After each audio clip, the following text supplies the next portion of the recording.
Bismillahirrahmanirrahim. Assalamualaikum warahmatullahi wabarakatuh. Perkenalkan, saya Sulis Pitasari dengan NIM 20230101041187. Baik, di video kali ini saya akan memenuhi tugas UAS mata kuliah Ilmu Pengetahuan Alam yang diampu oleh dosen Bapak Ismaun SSI MSI. Baik, di video kali ini saya akan membahas materi tentang struktur dan lapisan bumi. Langsung saja, struktur bumi dan perkembangannya. Yang pertama itu adalah lapisan utama. Inti yang pertama itu inti bumi atau yang disebut core, lapisan terdalam jari-jari 3470 km. Dan yang kedua itu ada mantel bumi, yang biasa disebut mantel, atau lapisan tengah tebal 2900 km.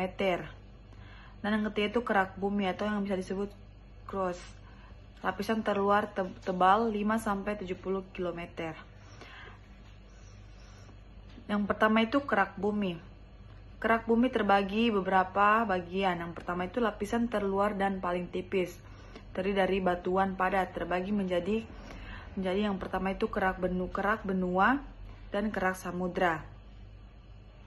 Dan yang kedua itu mantel bumi. Lapisan terbesar bumi terdiri dari batuan setengah cair, suhu mencapai 4500 Celcius, tempat terjadinya arus konveksi. Dan yang ketiga itu inti bumi, inti luar, cairan logam panas. Kedua, inti dalam, padatan logam. Yang ketiga, suhu mencapai 6000 Celcius, terdiri dari besi dan nikel. Selanjutnya, lempeng tektonik, terdiri dari lapisan kerak bumi yang bergerak. Kedua, terdapat 7 lempeng utama bergerak 1-10 cm per tahun. Penyebab pembentukan pegunungan. Jenis-jenis pergerakan lempeng. Konvergen, kedua itu divergen, ketiga itu transform. Contoh pergerakan lempeng.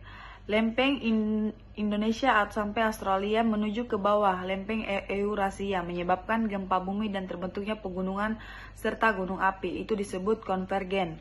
Yang kedua itu lempeng Eurasia dan lempeng Amerika Utara saling menjauh menyebabkan terbentuknya dasar samudra baru.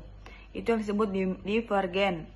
Dan ketiga itu lempeng Pasifik dan lempeng Amerika Utara bergerak saling menggeser secara horizontal yang disebut transform.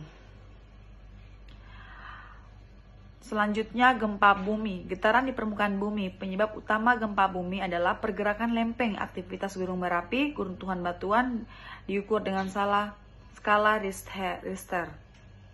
Jenis gempa bumi, yang pertama itu gempa tektonik akibat pergerakan lempeng, dan yang kedua itu gempa vulkanik akibat aktivitas gunung berapi, dan yang ketiga itu gempa runtuhan akibat runtuhnya gua dan tambang. Dan yang keempat, gempa tumbuhan akibat jatuhnya benda langit yang betul iran besar. Gempa buatan akibat terjadinya bencana atau penggunaan alat peledak tidak meluas. Gunung berapi, lubang atau rekahan di kerak bumi, tempat keluarnya magma membentuk gunung dari material letusan. Indonesia memiliki 127 gunung aktif. Bagian-bagian gunung berapi, awan panas, kawah, diatrema, magma chamber. Dampak gunung berapi. Yang pertama itu dampak positifnya tanah subur, material bangunan, sumber energi, paras bumi. Dan dampak negatifnya itu kerusakan lingkungan, korban jiwa, gangguan transportasi. Baik, mungkin itu saja yang bisa saya sampaikan dari materi ini. Kurang dan lebihnya mohon dimaafkan.